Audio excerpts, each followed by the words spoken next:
Hey everybody, welcome to the Culture of Pop. Glad you are with us today.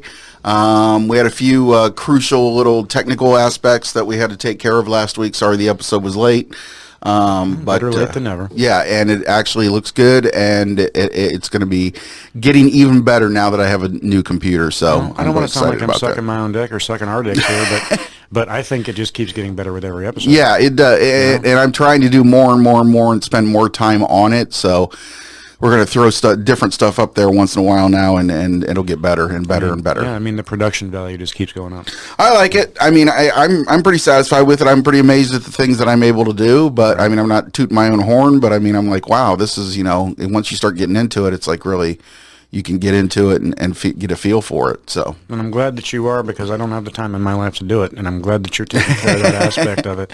I like doing it. It's like a passion of mine. I've always loved doing this kind of thing, like editing and stuff like that. You know what, though? It is true what they say. I watched, when you put it up last night, I watched the first few 15 minutes of that episode, and it's true what they say, that the camera does add 10 pounds. I was thin when I came in here last night. Oh, my God. Whatever, dude. Yeah, I worry about my big fat belly, but you're worried about the way I sit makes it look like I'm sitting like this, and it just... And me too. I'm the same way, and I look at myself, and I'm like, oh, I hate editing it because I don't want to look and I don't want to hear myself, but... That's one of the other reasons why I'm glad you take care of that aspect, because I don't think I can look at myself for that amount of time. It takes forever to edit these things, doesn't it? Oh yeah, it does. It's like I said, the new PC is a lot better, but I mean, I was spending Monday and Tuesday just editing what I had, and I know that a lot of YouTubers would look at that and go, "What?" But I mean, we're just learning. I'm just learning. So, but yeah, it takes a while, but keep it getting better as it goes. I mean, we are after all only on episode 32. Yeah, exactly. So. And actually, we got it right this time. Yes, we are on episode 32. And my glasses are like sitting out front. I don't know why. Oh, God. Okay. Completely unedited, folks. All right. Yeah, and you're welcome, by the way, with the 32, because he didn't remember it. He did. Oh, yeah, right. I didn't. I had it up on 30 again. Yeah, so we're still going to be on 30. But anyhow, so today we're going to get into a whole bunch of different stuff. Maybe watch a trailer or two. And stuff like that. But I want to talk about, first of all, we'll talk about, because it'll be out right around this time, Jay and Silent Bob Reboot. Oh, I can't wait to watch this movie again. It's been a minute. I only saw it once, too. So you're going in a little fresher than me this time. I am going in very fresh, but I'm not going in very fresh as far as the movie's concerned. Really? Because I thought it was completely and utterly, I mean, I know it's a reboot, but it was the same exact movie. That was the whole point. But with a few exceptions towards the end. It started to divert towards the end. And Kevin Smith has even said that when he was originally going to do this, it was going to be just pretty much a shot-for-shot fucking remake of Jay and Silent Bob Strike Back. It was going to be that remake of Psycho where it was... The only difference being he's jerking off when he's looking through the fucking thing. Yeah. But the addition of his daughter inspired him to change things up a little bit towards the end. Yeah. And it took on more of a personal story. And I've always liked his daughter. I think his daughter's actually pretty good. Oh, yeah. I mean, she's a pretty good actress. And she's coming into her own, too. Yeah, she is, very much so. I can see her doing other things.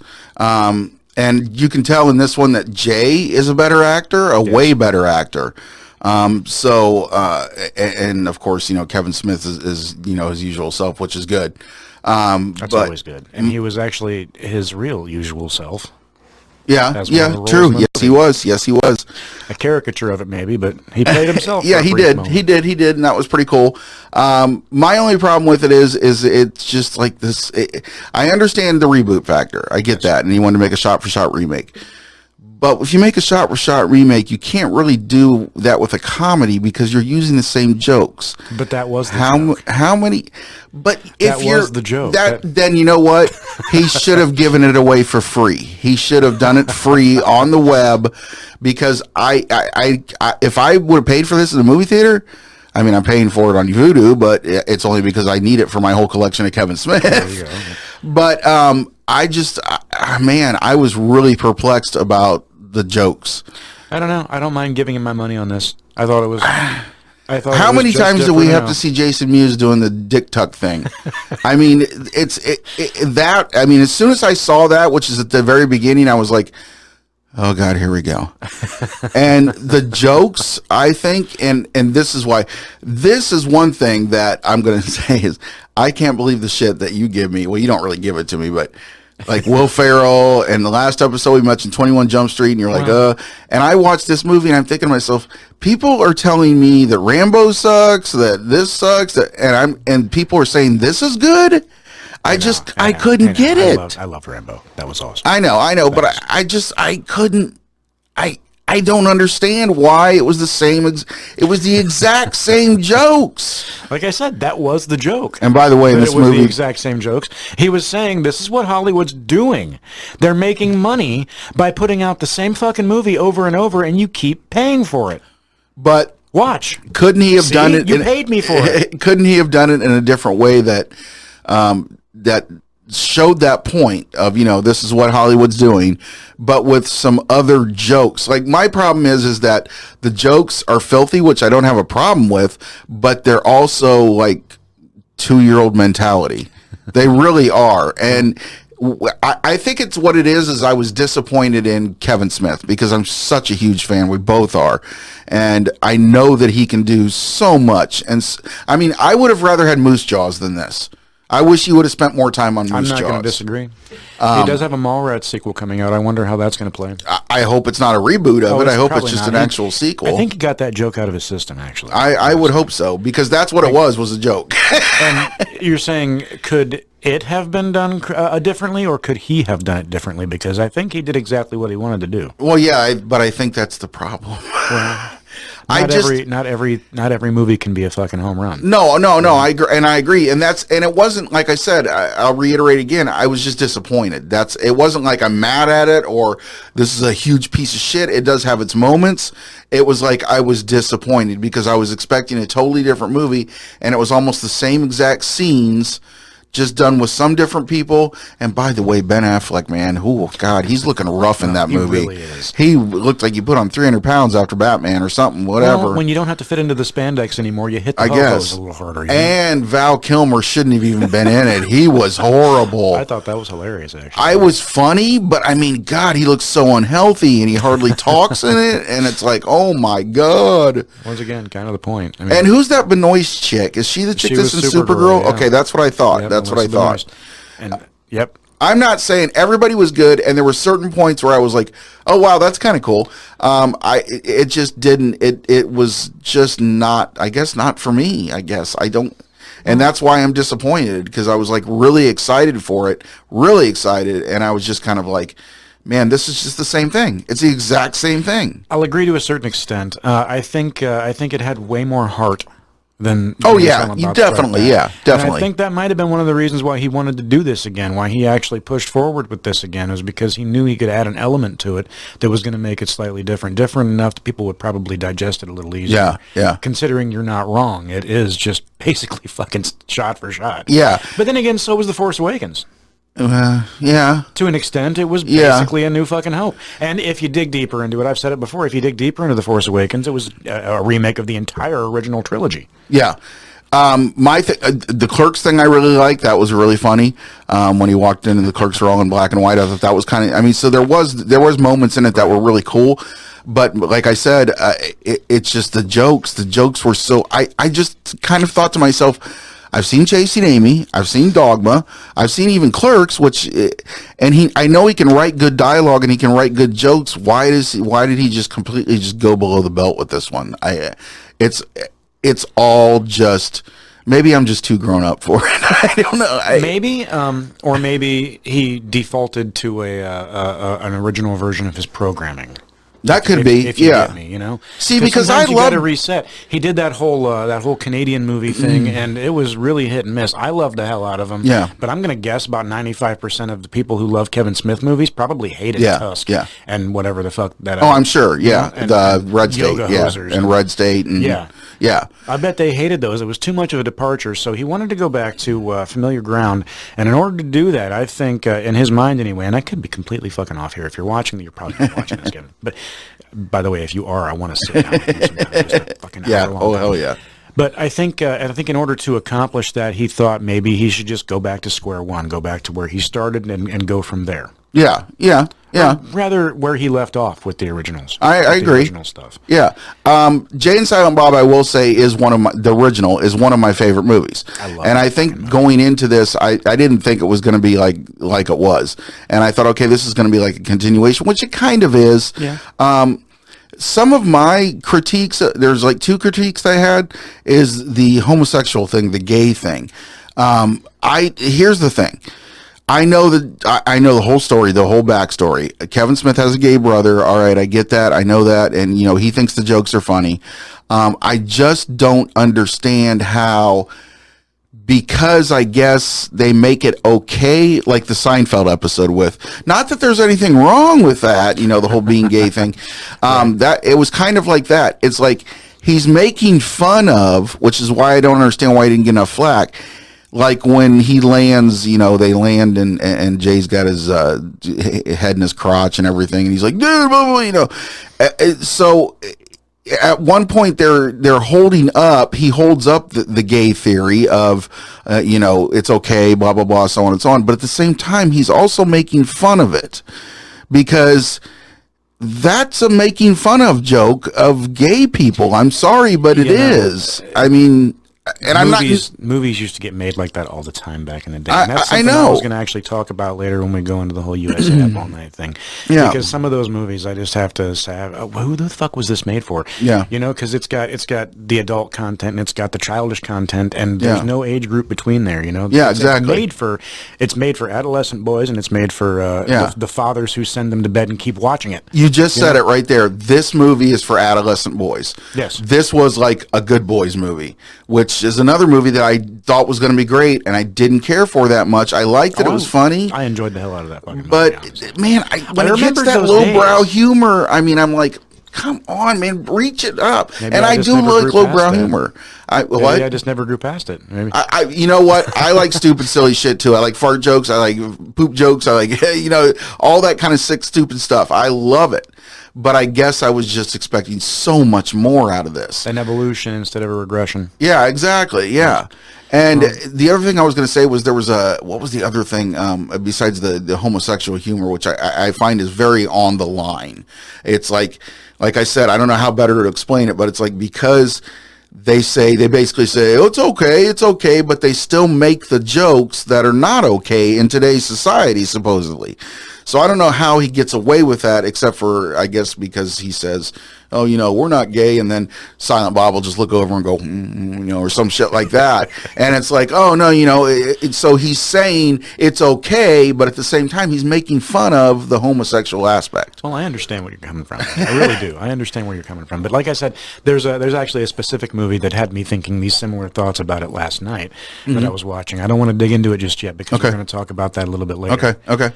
The other thing that bothered me was his self-deprecating humor is getting old. You can't make a shitty movie and then just make fun of yourself the whole time in it and expect, oh, well, he's making fun of himself. I mean, it's always like, oh, this Kevin Smith sucks, or, Jay, you're a dick, but it's always self-deprecating humor, and it's hard to do self-deprecating humor all the time. One movie maybe, which was Jay and Silent Bob, there was self-deprecating humor in it. For your sake, I hope he moves forward. I really do. I do too. For your sake, I hope that this regression was just the step back he needed to take in order to take 2 steps forward. Yeah. And I'm not saying that I don't like stupid shit, because there was a comment that I thought was funny was somebody, when they're at the thing, said Yoga Hoser sucks.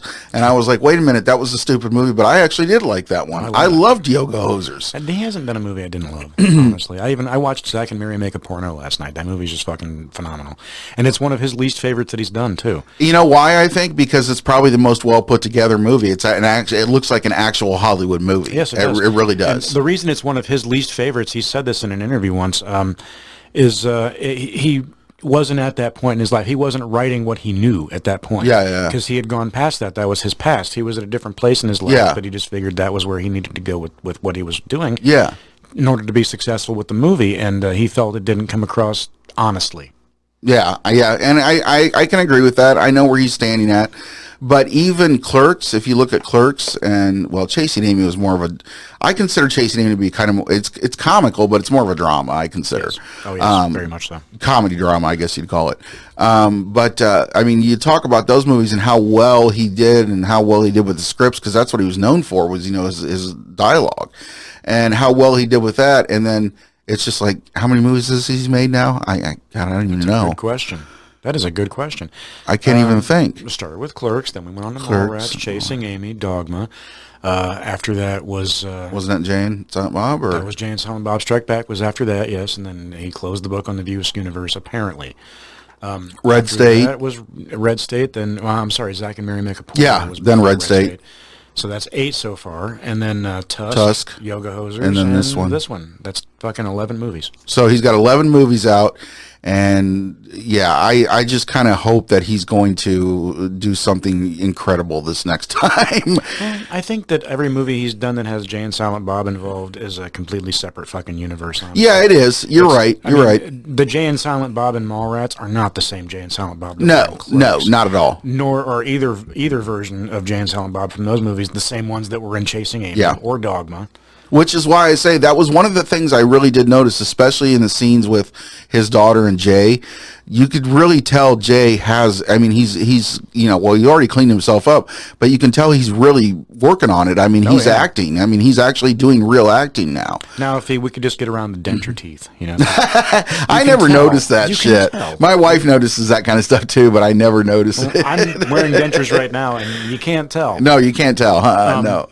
I guess maybe he got him too big or something, or too white, or I think he got him too small and too far up. Oh, okay. Because his normal teeth are down a little farther. Yeah, these just go way the fuck up here. Yeah, you can tell. I can just tell.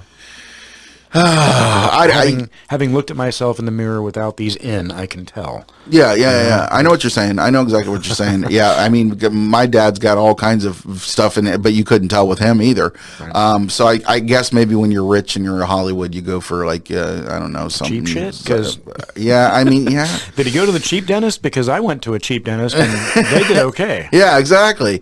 I don't know. But I am hoping for, you said, is Mallrats next on the plate, or? Yeah. I believe it is, yes. So Moose Jaws is obviously just gone. Yeah, and I really wanted to see that. Right? They talked it up. He talked it up so much. And then they shot footage for it. We talked about this on another podcast. I saw footage on Twitter that he shot like years ago. I don't get it. I don't get where it went. I don't get why he gave up on it. Maybe someday we'll get that story, but that's going to require about 2 hours worth of video footage in order to get that story out. Yeah. Because whenever he does a Q&A where somebody asks a question, it isn't Q&A supposed to be question, answer, question, answer. No, somebody asks a question, he answers it for an hour. Yep. Oh, yeah. The second question comes. If you watch any of his Evening with Kevin Smith I've seen him. I saw him live once, and he does that. Yeah. It's amazing. That's the way it is. He can just ramble, and eventually he comes back around to the question, too. I don't know how he does that. If I rambled for an hour, I'd lose sight of where I started. Yeah. But he can. And I remember people started, I mean, it's not even really, I mean, when he originally started, it was like not a motivational, but it was just like, him talking. Right. I guess the same type of thing Henry Rollins does and some of those other guys. Talk about film. Yeah. What do they call that? They call it spoken word. Spoken word basically is like what they used to call it back in the day. Well, I say he's a step down from a stand-up comedian. I agree. Yeah. He can be funny right on the spot, and he can be clever right on the spot. And that was the other thing that was missing. It was like none of the jokes were clever. That was my problem. None of the jokes were clever. I have hopes. I have high hopes for Mallrats, the sequel. I hope so. I hope it's amazing. We know what I hope. I hope that either Menlo Park or Eden Prairie Mall, one of the two, needs to be closed down. Yeah, like the American Mall in Lima. If it's gonna be the Dirt Mall that's been closed down forever, and the other mall is just deserted. That's what has to happen. That would be cool. That would definitely be cool. I mean, they have to have a modern commentary, Oh yeah, exactly. On the way things are now, because Amazon is killing malls. You mentioned that the last time. They really are. They really are. But I mean, you know what? If you let me put it this way. We live in a small town. So our mall, we had 2 malls and our one mall shut down. We have another mall and it's, half the openings aren't even, don't even have the parking lot's fucking deserted all the time. There's like tumbleweeds. And except for during Christmas, when you go there, like now, if you go there, you're going to see a bunch of stores missing and stuff like that because they just pop up. And I think that when you go to a bigger city, like the Chicago mall that I went to one time with my cousin, it's like it's bustling, and because there's so much more to offer. I think the problem is these smaller towns, the malls are closing because there's not more to offer. There's no money. It's the same, and it's the same shit. I actually was talking to Gromy the other day because I went in there to buy some vinyl. Oh, he's still in business. That's encouraging. He's really straightened up the store a little bit. I mean, kind of, but it was always a wreck. And that's the charm to it. It really is. I mean, it's like old school record store. Yeah. You go in there and you got to dig through all the shit, and none of it's organized or alphabetized. And exactly, you could find a gem or you could find some horse shit. Exactly, the toss up. I think that's what it is. I think it's just that the smaller towns just don't have, and it's easier for us to go to Amazon. Whereas for certain things, I don't agree with that with clothing. I think you should be able to try clothing on. Now, wait a minute, because especially shoes. I just tried this out. This has nothing to do with pop culture. We're just having a conversation. That's true. My wife did the try-on thing on Amazon, and it worked really well. You don't have to pay anything. No, I know. You get your shit. I did my research, but there's a time factor in there. Well, yeah, if you go to a store where take, for instance, shoes. I have really wide fucking hobbit feet, right? I have to have just the right fucking shoe. Yeah. If I go into Walmart and try to get some shoes, now they're going to be cheap and they're going to fall apart soon because it's fucking Walmart. Yeah. But I can try on the shoes and make sure that they fit. I know what you're saying, yeah. When I was first working for Jim and I got my boots through Amazon because that was the only place I could find the wide-toed boots. Yeah. They didn't fit right. I didn't do the sign-up thing, but if I had, I would have gone for at least 2 weeks. At least 2 weeks with no fucking work boots. Yeah. So I had to settle for the ones that didn't quite fit. Yeah, but I know that what she did, she ordered something, and she ordered a couple different things, and it worked real well. We got the stuff back, and then we paid for what she wanted, and I mean, I thought it worked really well. Now, is it something that I would do? Probably not. I just order. I don't care about. If it's something I know I don't my need size, right away. so. Yeah, and I know my size, so I'm just like, this is either going to fit or it's not going to fit, or right. I mean, unless you go to Wish, then you got a real problem. But or pants from Wish. I ordered a 3X. It was the coolest Kiss hoodie ever, and I ordered a 3X from Wish, and it was like, of course, like $10, and I just said I'll give it a chance. It doesn't even fit my 12-year-old daughter. That's hilarious. It's so small. I've heard and such it's supposed to be a horror stories from Wish. 3X. But every once in a while, you get something really cool. I mean, it does happen. I've seen the ads. I have to wonder how often it's like the Big Mac ad. Yeah. What you get from the fucking store is never going to look like what you're seeing. Oh, of course not. Why would it? Yeah. That's Wish in a nutshell. Exactly. It's the Big Mac analogy. Which is, I think it's funny because they call it Wish because, I mean, you wish you're going to get the right thing, I guess.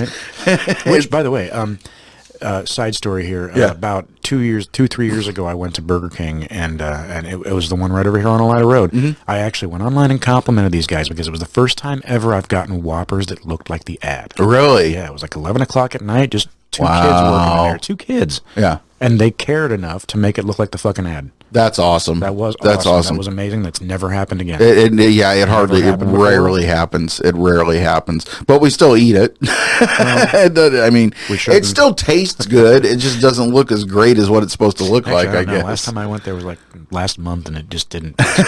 McDonald's tasted better the last time I had it than Burger King did here. It was. How are you eating all that shit on keto? I'm not. So you're not eating it every once in a while, cheat day or whatever. Every once in a while, I can cheat on the diet. Yes. Yeah. And so do you do? Lately, I've been cheating more often than not. Do you do the like no bread, or do you do no bread? Okay. No bread, no cereal, no grains. Anything that's got carbs, I just cut it right the fuck out. Yeah. Okay. I eat a lot of cheese. Right. Anything with fat. I've been putting MCT oil in my coffee and turning it into what they call bulletproof coffee now. What the hell is that?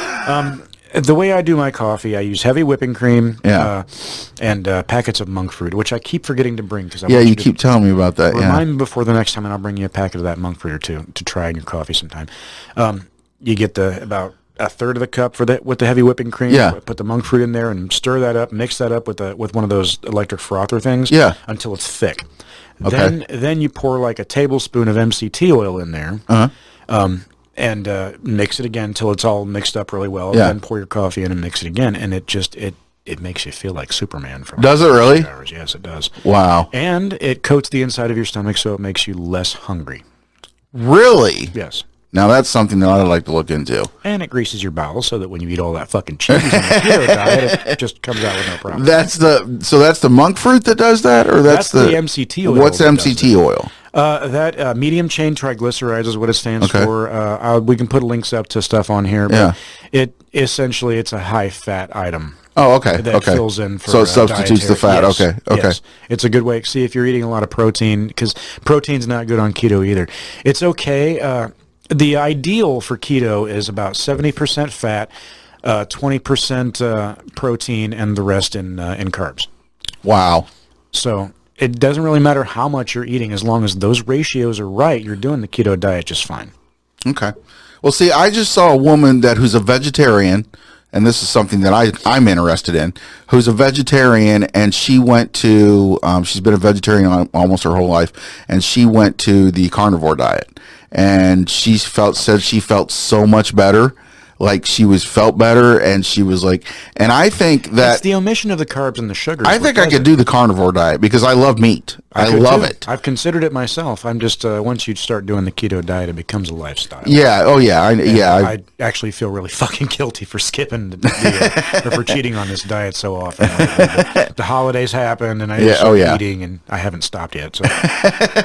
Plus, it doesn't help that I'm working at an amazing new pizza place that fucking has good food, and yeah. I get free shit there. So. Yeah. Call out to Rapid Fired Pizza. Yes. But yeah, I'm glad that you're doing that, and I'm glad that it suits you well. I'll tell you that. I hit 200 pounds, which on a 5'6" frame is really wide. Yeah. You know, I guess I'm horrible then because I'm at like 220 on a 5'4" frame.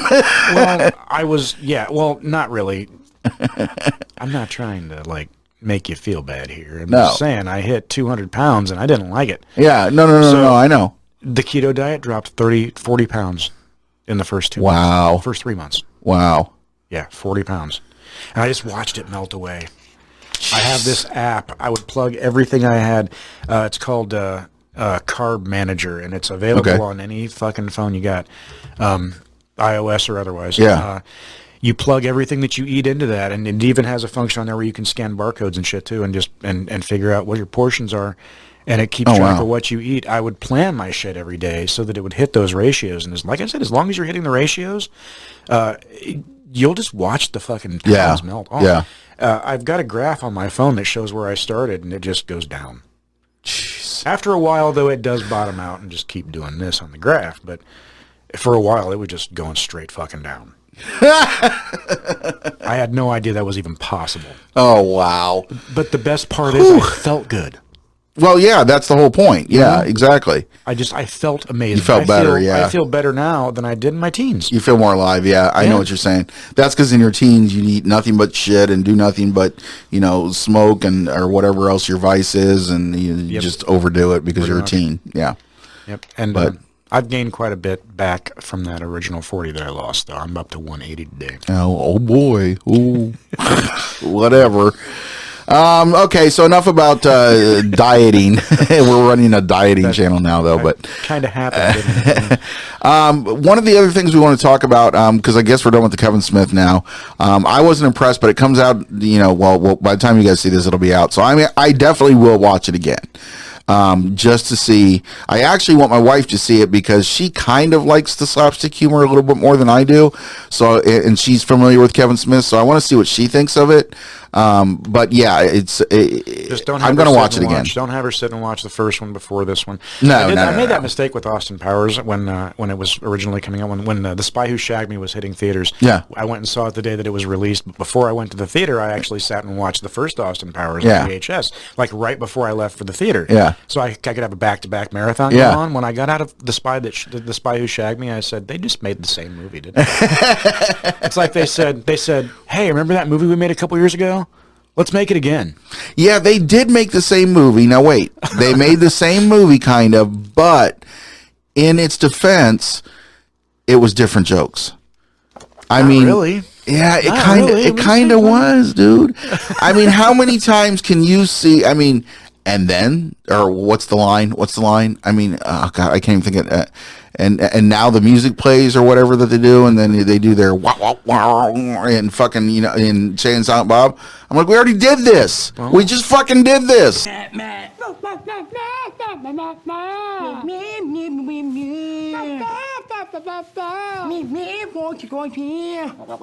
What about the transitions between fucking scenes in Austin Powers where they cut to him doing the fucking 60s dance with all the chicks around him? And yeah, but I think that was just the cut joke stuff. with Dr. Evil and the phallus that they don't actually ever say. They cut it to a different thing. Yeah, but that was clever and funny though. I know, but it was clever and funny, but they did it in both and it was movies. Different. I understand what you're saying. I do get it, but I guess Austin Powers for me it takes a little bit more thinking to get some of the jokes, not all of them. Well, you do kind of have to be a fan of those spy movies too, don't you? Yeah, you do. So and I think that's one of the reasons why my wife doesn't like it, because she was never into that. If you don't understand like Man Like Flint and right. even James Bond and stuff like that, you're not going to get it. Yeah. Movies. I mean, hell, the titles are taken directly from that. Yeah, exactly. Yeah. So yeah, it's different to a point, but yeah, it was just the same. I thought it was just the same jokes over and over. But like I said, I'll give it another watch, and we'll see next week when we come back and see if I appreciated it more, or maybe I was in the wrong mood set. I don't know. Well, it could have been worse. It could have been like the crap they used to show on USA Up All Night. Oh my God! So we're leading into that now. All right, so USA Up All Night. Rhonda Shear and Gilbert Gottfried. If you get on YouTube, you can find some of the little bumpers that they played between the movies. Oh, can you? Yeah, I found one. I was digging through IMDb because I didn't realize this. I was watching a movie on Tubi. There's an app called Tubi that has a bunch of riff tracks on it and a bunch of unriffed, terrible fucking movies. And I was digging through this list of movies. There's actually a movie on there titled Kung Fu and Titties. That's the title of the movie. It's Kung Fu and Titties. That cracks. I can't believe that. I can't believe that. It is just that. It's filmed on someone's fucking camcorder, and it's just Kung Fu and Titties. That's the entire fucking movie. There's no plot. Just Kung Fu and Titties. But aside from that, there's other things that they used, and you can tell which ones are going to be the good ones if you just look at the date. If it says 2000 and beyond, I would skip it because it's just an imitation of what came before. Oh, yeah, exactly. You got to find a shit from the 70s and the 80s. Yeah. Like the one that I watched last night was it was an old Shannon Tweed movie called Cannibal Women in the Avocado Jungle of Death. Oh, my gosh. They showed this on USA Up All Night a long time ago, and it's what reminded me of this. I started looking shit up. Got on IMDb, and it's got its own section on there. They ran for fucking 10 years. Did they really? Almost 10 years, yeah. Wow. They started in 89, and they got rid of Gilbert Gottfried and Rhonda Shear in 98. Yeah. So 9 fucking years, these two hosted. Did they do it both? Did they host both? At the same time, yeah. Okay. Rhonda Shear, I believe, did Friday nights, and Gilbert from L.A.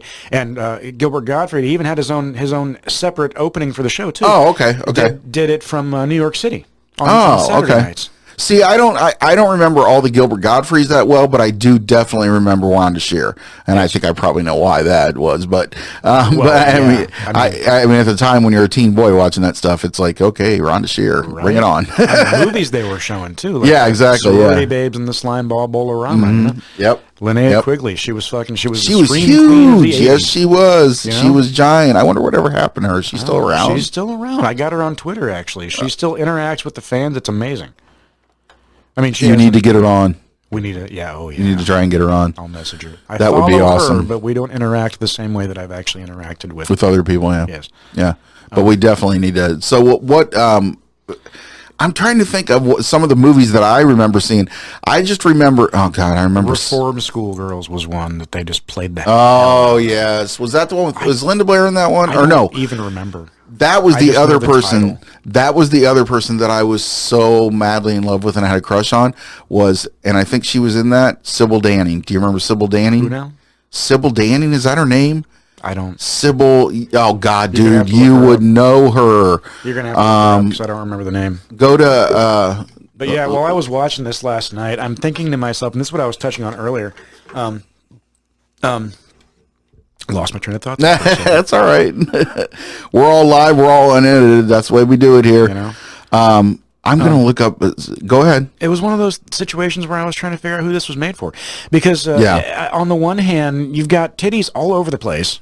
On USA Up All Night, not so much. They would cut around that stuff. But in the unedited version and in the uncrapped with version, there's just titties everywhere. Misogyny everywhere. Of course. Yet, the character of Shannon Tweed is putting forth a very strong feminist message. This is the kind of thing you cannot get away with this today. You can't even tongue in cheek. You can't. This movie's fucking tongue was planted so firmly in its cheek it was almost poking through the skin. You know, and you've got Bill Maher, a pre politically incorrect Bill Maher, as the misogynist asshole in this movie. Okay, I recognize the face. Yep, Sybil Danning. She was in tons of stuff. Huh. I'd pull it up on the screen right now, but we're just, I'll put a picture up there or whatever. I mean, you know, she was in such greats as whatever that was, but I know I liked it. Actually, let me see that picture again, because... oh my God! I'll put some pictures up there. Yes, okay, that was from a movie that I actually watched over the last few days, and I don't remember what it was. I'm trying to remember some of the stuff. I'm on, what do you call it here? Fucking hell, Slave Women from Beyond Infinity. Yeah, she was in a lot of those. That movie. Yes. She was in a lot of that stuff. And a lot of that stuff is on Tubi, so if you enjoy wasting time with some terrible shit, I recommend popping up Tubi. I just heard about, no, I didn't just hear about it, but I just heard that Tubi was just as good as Pluto, and we talked about Pluto last time. Except the ads are not nearly as intrusive. They don't stream like Pluto does. That's good though. They don't. Yeah, and they're well placed too. They don't interrupt a sentence for the fucking ads. So it's not streaming like Pluto. It's just like it's a. You pick what you want to watch. It's like Netflix. Oh, okay.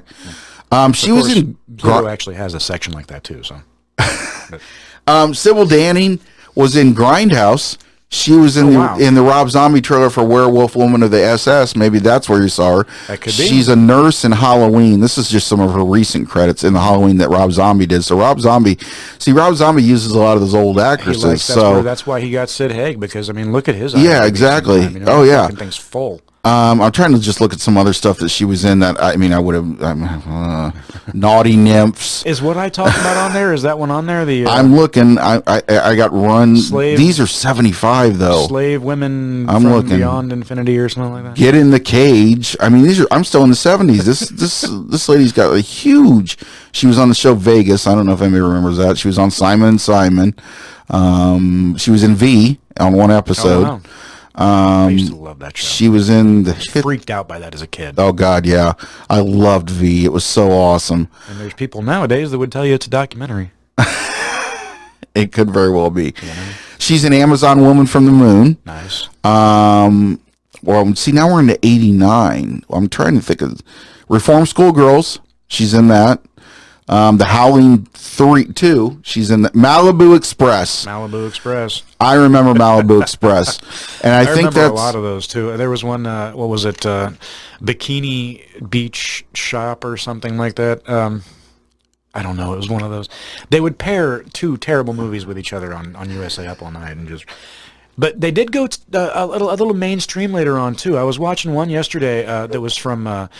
Friday the 13th at some point when Gilbert Gottfried was announcing, or no, it was a Halloween episode they were doing. And Gilbert Gottfried wasn't actually there. He was announcing shit. And they had some stunt guy with a fucking pumpkin on his head. And every time they did a bumper between commercials, it was just this guy struggling to get the pumpkin off his head. And Gilbert Gottfried saying, "You're watching USA Up All Night. Now someone get this pumpkin off my head." That was his way of just phoning it in, I guess. I'm trying to look here because the reason I'm paying attention to everything you're saying, but the reason I'm doing this is because I wanted to bring up Andy Sedaris, speaking of Sybil Danning. Yes. Do you know who he is? I know who he is. Okay, he made all of the great action movies back in the day. of like it was always bikini women in action. Like let's see what we got here. On so many things. Yeah, Hard Hunted was one of his last ones. Picasso, Trigger, Hard Ticket to Hawaii. I remember that one. Malibu Express, which Sybil Danny was in. He made a Gemini Man. That was a series though. Nice. But it was funny because it was always like like scantily clad women with machine guns and stuff. Yep, that was exactly what it was. And I can remember that. Like I said, misogyny everywhere. Yeah. Yet they're also trying, and almost all these, they're trying to push a feminist agenda too. Like women are just better than men and they can kick men's ass. Yeah, yeah. And what was even funnier about it was I remember the action scenes. You could tell because this was back in the day when you didn't have VFX and all that kind of different software and all that shit. And like I can remember.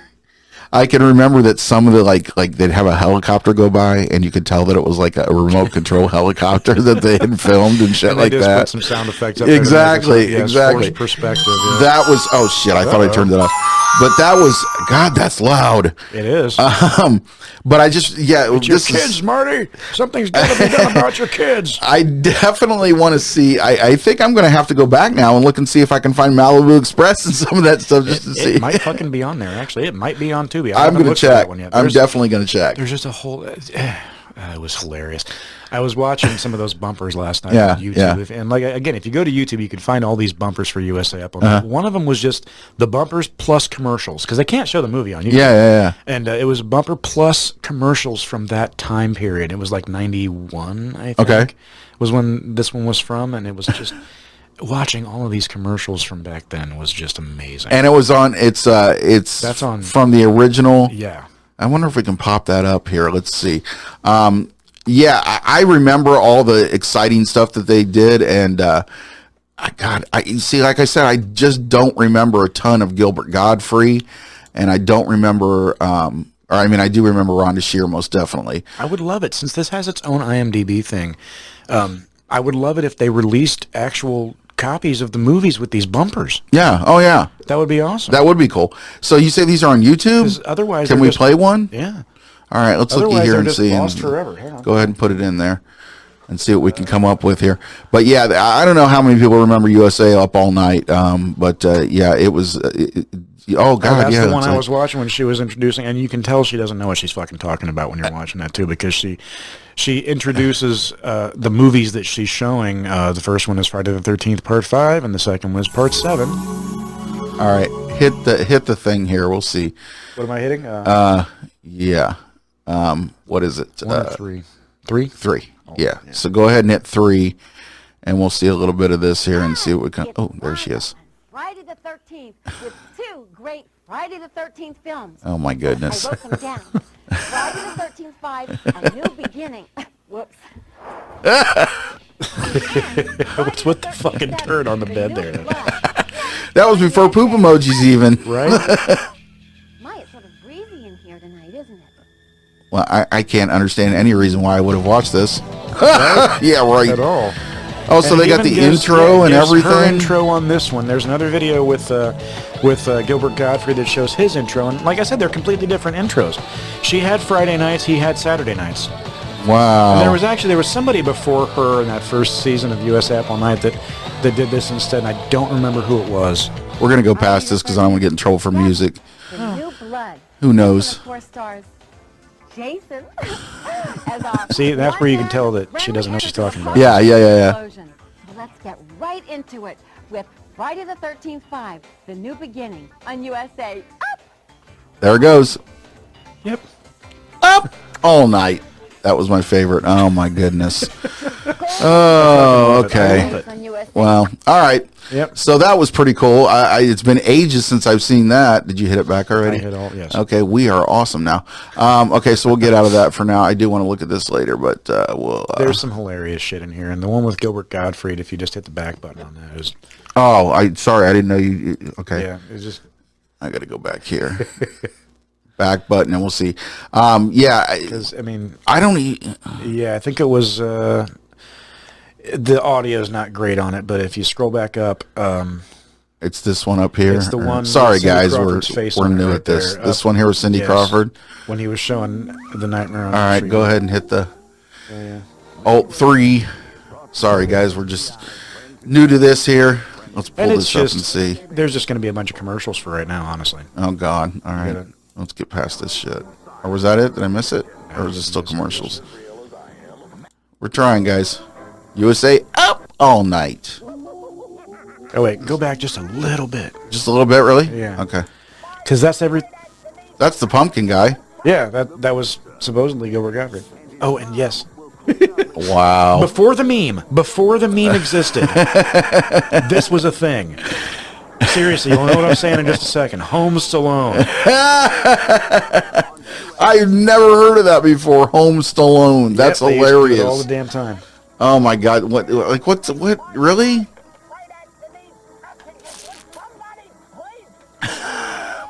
I heard Gilbert. Somebody please get the pumpkin off me. All right, Is this just all commercials then? Yeah, it's just all commercials from the 80s. Oh wow! Okay, the late cool. 80s. I'm gonna have to check this out. Slap into a Slim Jim. All right. Anyway, well, we'll do that one later. Sorry, we'll get out of here. It became a nostalgic thing for me over the last. Well, yeah, I don't blame you. That's some interesting shit. That's kind of stuff I like. I actually go on. You can actually go on YouTube and find commercials. Just look for commercials from the 80s, and they'll have whole tons of them, and you can watch them, or 90s or whatever. It's kind of cool. So now, what I want to do, there's a lot of riffable movies on there too. There's a lot of movies that would fit in with Mystery Science Theater's mentality. Yeah. One in particular, I already have the Tom Servo. I want to get a Crow T robot. Okay. I can get some foam and build a fucking Satellite of Love set. I want to do mystery. I've been wanting to do this since high school too. Mystery Science Theater, the Lost episode. Just get a bunch of like-minded people together and riff a fucking movie. And the movie that I've chosen is on Tubi. Okay. It's called Gunan, King of the Barbarians. Gunan. Gunan. King. It's some German fucking Conan ripoff. And there isn't even a character named Gunan in it. Gunan. There isn't even. Gunan. It was hilarious. My wife was sitting next to me trying to read, but she couldn't because she was laughing too hard at what I was saying. So we can do this. It sounds like gonad. You know? That's what I'm thinking when you say it is gonad. Include that in there. Oh my goodness! So what else? What other topics do we have? I was trying to think of some of the stuff that I had written down, but I didn't. I mean, I mostly wanted to talk about the Jay and Silent Bob thing, and what else? Oh, by the way, Rotten Tomatoes, and we did. I want to mention to everybody, if you go 6-7 episodes back, we did a Rotten Tomatoes episode. Yes, and the government might actually investigate Rotten Tomatoes. Hey now, because of Captain Marvel, the Star Wars thing, and now Doctor Who. Really? They're getting, it looks like the reviews are being tapered or they're being messed with. They're being fucked with and changed. Yeah. Because I mean, you know what? How else could the score for Joker be so fucking high with the audience? Yeah. And get 11 Oscar nominations. Yes. 11. And be so low, including for Best Actor and Best Picture. Exactly. Yeah. And he won his Golden Globe, didn't he? Yeah. Oh yeah. Yeah. And yet be so crappy with the critics. Because they didn't. It's not what they wanted to see. It's not. It reminds me of that scene in Jay and Silent Bob Strike Back when they take the fucking suit off the Scream guy and it's the goddamn monkey, and Wes Craven's just sitting in the background counting his money, saying, "Keep rolling." Yeah. Oh yeah. Exactly. Yeah. Just like in the in the Jay. Yeah. Yeah. Yep. Oh jeez. I don't quite get that, but it just seems like there's more trouble, and I kind of see. Because there was a guy that I was watching, and he's like, "Why is nobody talking about this?" And I thought to myself, "Well, we're a little YouTube channel, and we talked about it, 2 months ago, how warped Rotten Tomatoes and how you can't trust it anymore." Wherever you found that, put a link to our fucking episode. I would love to, but this guy's a jackass, so I don't think he'd probably get all offended by it or pissed off or something. But yeah, we are talking about it, and we did talk about it. Do not pay attention to Rotten Tomatoes. It's being found out that it sucks. It's horrible. It's not. And it's fixed. Yes, the game it's fixed. is rigged. Yes, it's like some of the sports stuff. It's very fixed, and it's not an option anymore. The only time that I go to it is if I'm really wavering about a movie I want to buy. And I'm like, okay, like the Summer 84. I went and looked at that because I just wanted to double check, and I looked, but I actually look at the reviews to see what they're saying. Right. To see whether or not. You got to find some like-minded people. Yep. to listen to, and it does work that way. Unfortunately, you can't. There's no one size fits all with a fucking movie, and not everybody. No, it's subjective, as we always talk about. Yeah, exactly. But yeah, with Rotten Tomatoes, I wouldn't. It's not something that I would trust at all. Not at this point anymore. I never go there anyway. I had never gone there until we did our episode, and I haven't been there since. Yeah, because it just doesn't matter to me. Yeah, like I said, the only time like Vudu, it'll pop up and it'll say this has got an 80%. So I'll go and look at the reviews, like I said. But I wouldn't trust it now. To me, not for a new movie. If the thing looks interesting, I'll give it a shot. If somebody that I know and trust is saying give it a shot, I'll give it a shot. Yeah. If somebody that I know and trust is saying don't, then I'll probably still give it a shot just to see, because nobody's identical. Yeah, no, exactly, yeah. And you have to read through a couple of reviews to realize, okay, this is the way this person sees, and this is the way this person sees. Yes. So you kind of, but you have to make this distinction before you give them your money, though. That's the key. Yeah. That's the key, is making the distinction of whether you think you're going to enjoy this or not before you actually hand your money over to it. Exactly. Because money is the language they speak. Yep, sure is. Money, in order to get your message across, you can't buy their fucking movie and then bitch that it was shit, because they're going to say, okay, well, fuck you, you gave us the money, we're just going to go and make more of those because it makes fucking money. That's what happens. That's always what happens. I don't care if you liked it or not. I don't. We're getting close to time. I mean, I don't want to be on a time thing or whatever, but I do want to show this trailer because I think Fred might be interested in it. Yeah, I want to see this. Let me get it set up here. And I got to show this though. I've got this. We got to give a shout out to somebody too in a minute. So okay, yeah, we got to do that, and we got to do that. So go now. Wait a minute. What the fuck? I want you to go hit the thing, and we're going to show this guy here. Alt 3. Hopefully this will come up on the screen. What the fuck? All right, this fat piece of shit. And the only reason I'm allowed to say this fat piece of shit is you'll find out in a minute. And I don't want to get in trouble by YouTube, because I know that one of their words is starts with a T. This is a actual Terry, as they say in Key and Peele. I don't know if you're familiar with that. This guy has killed tons of people, put people to executed people. He's one of the top ISIS guys. I probably won't ISIS, I guess. I don't want to get in trouble for that. And they just caught him. This fat tub of shit is, as they say on Key and Peele, a Terry. And I think you know what I mean now what I'm saying. Okay. But they literally went and broke his door down, finally got him and arrested him. And I'll show you the next picture here. And he was so big that they literally had to put him in the back of the pickup truck. You know what this reminds me of?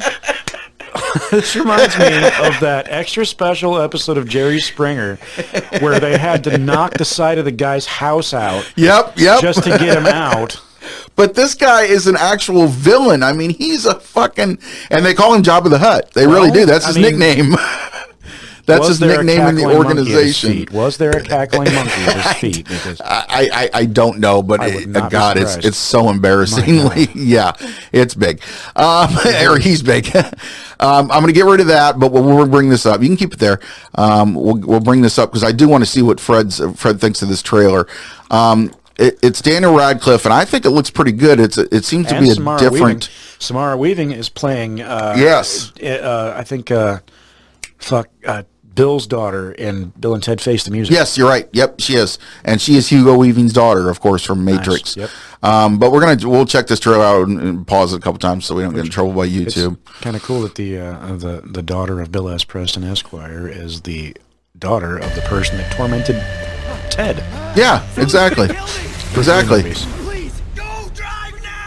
Did I start it? I started it somewhere else. Hold on. Sorry, guys. She was also in a movie on Netflix called The Babysitter, which was fucking hilarious and awesome. I don't think I saw it. Oh, wait. That's on my list. I need to see that. Yes, you do. All right. Anyway, we'll start it up here again. Sorry about that, guys. Just learning still. It doesn't seem like this is the way it starts, but I guess it is. Hold on. Finish the trailer out and then see if there's a different trailer. Okay, here we go. This is the story of the worst day of my life. Saban Films. Saban. Random psychos, weirdos, and criminals, and made them fight each other to the death. So the internet loved it. Okay. And then now, when I first saw this, I'm going to bring this over here, so I pause it a couple times. When I first saw this, I was thinking it kind of looked like that new movie that's coming out with, what's his name? What is his Deadpool. name? Ryan Reynolds? Ryan Reynolds. Where the video game kind of thing, you know, that one that we... Yeah. I thought this was similar, but it's kind of, it looks kind of different, so I'll let you see here. But... Welcome to Schism.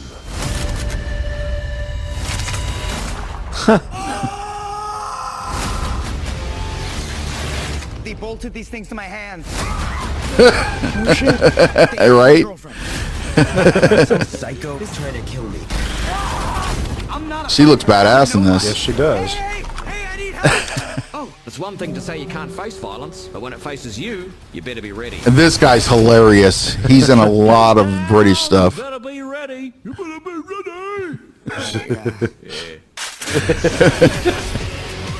It looks incredibly like well done and action packed. Gotta kill you. Schism said they would wipe my sleep sleep. No, Schism is gonna... Is she in anything else? I mean, besides the one that you mentioned? We can look it up. We can look it up. Because I guarantee I've seen her other places before. Yeah, I didn't know. I wasn't sure if she had just gotten her start like recently, or if she had been in other stuff before, or what was going on. I just wasn't sure. Well, I do recommend Babysitter highly. That was just I do want to watch that. Phenomenally off the wall and outrageous. Yeah. I do want to check it out. It is on my list. I just haven't taken a look at it yet. Get out of the car, please. Come on. Please get out. Thank you. Thank you very much. Sorry. I mean, I like the idea of the guns bolted. I just want to know how he reloads them. Yeah, right? Or are those just the bullets he's stuck with? See, it kind of looks like... That's what I'm hoping. I'm hoping that it's not going to get lost in the shuffle. Right. Because it kind of does look similar to the Ryan Reynolds one that's coming out. A little bit. But what do you think of Morbius? What do you think of the Morbius trailer? Did you like it or not? Extremely excited for Morbius. I am too. I'm way more excited for Morbius than I ever was for Venom. We got to get rid of the fat piece of shit here. Yeah, anyway, so you go Alt-1. Did you hit? Okay. All right, so we're still practicing here, guys. We'll get some kind of figure thing out, or figure thing. We'll get some kind of motion here where I'll say to Fred, hey, you know, whatever. Anyhow. Yeah, there's a story in Spider-Man comics. It was my introduction to the character, actually, was this story, where he goes back to the black costume because there's these homeless people that keep disappearing. And, he goes back to the black costume, which pisses Mary Jane off because apparently, I don't have these stories, but apparently Venom had fucked her up before this happened. Okay. But he's investigating the disappearance of these homeless people. They're being dragged into the sewers by other fucking mutant homeless people. Things. And they're all being led by Morbius. And that was my introduction to the character.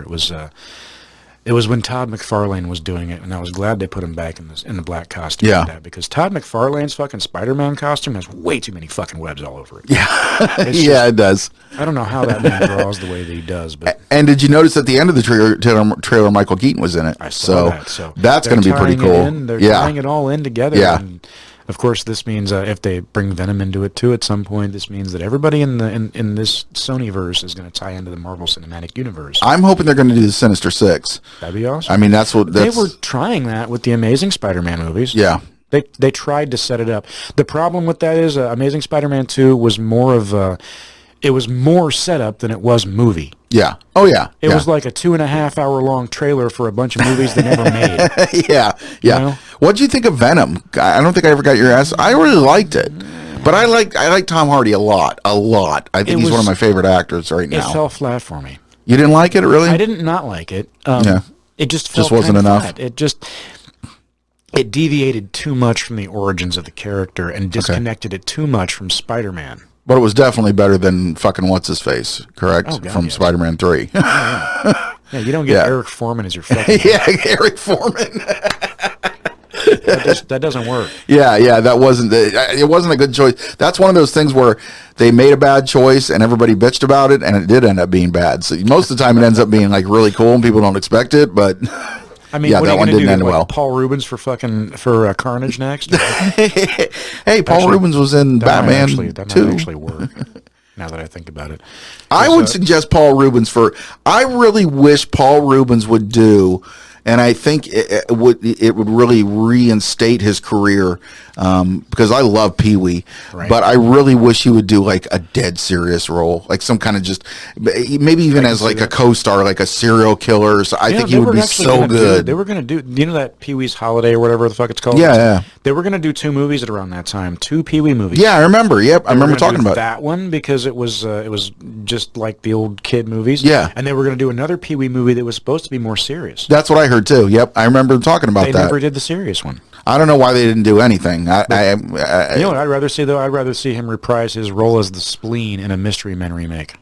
Or not remake, that was not remake, a sequel. A sequel, yeah. Yes. Mystery Men is still one of the best superhero movies ever. It came out before superhero movies were a big it did. thing. Yes, and it was a smart idea, and I don't think anybody got it at the time, and I think if you re-released it now... they get it now. You don't think so? They get it now, no. Really? I mean, it could be. I'm going to have to go back and watch it, because it's been so long, and I remember it was one of my favorite movies. Mine too, and you had to be in the right mentality for it back then. You had to be in the right mindset for it back then. You had to be the right kind of person to get it. And I think that type of person is fucking extinct now. Yeah, you're probably right. I think we're the last of a dying generation. Yeah. You know? That and Adon. Yes. Who I'm going to bring up now. Yes. That's why I pointed it out. Segue. Our good friend Adon Gonzalez. Yes. Has his world premiere of his movie that we talked about a few episodes back or whatever. And January 23rd, I want to let everybody know that anybody that watches us in Texas, he's going to have his premiere at the Alamo Draft House do you remember where it was at? I do not. It's in Texas. I'm sure if you get a hold of Adon, who's on our page, or Staunch TV is his YouTube. See, I can tell you right where Cedar Point's at because we live in Ohio, and that's like yeah, exactly, yeah. But we're not from Texas, so I'm not looking up where Alamo Draft House just is. get a hold of Adon, or if Adon, I'll shoot it out and put it at the bottom of the screen. But yeah, he is having his world premiere of his documentary about Rock and Roll High School Forever. I love that. And we're going to have him back on as a guest soon so he can talk about that. And I guess evidently we're kind of like in the documentary, or there's like a clip of us from our show that we did with him or whatever. He must have done some post-editing after he talked to us, which is kind of awesome that he would include us a little, even if it is just a little snippet. Yeah. And so he's the day that's being released, he's going to send us digital copies of it so we can watch it right away, and then we'll give our review of it, which I can't expect it not to be bad.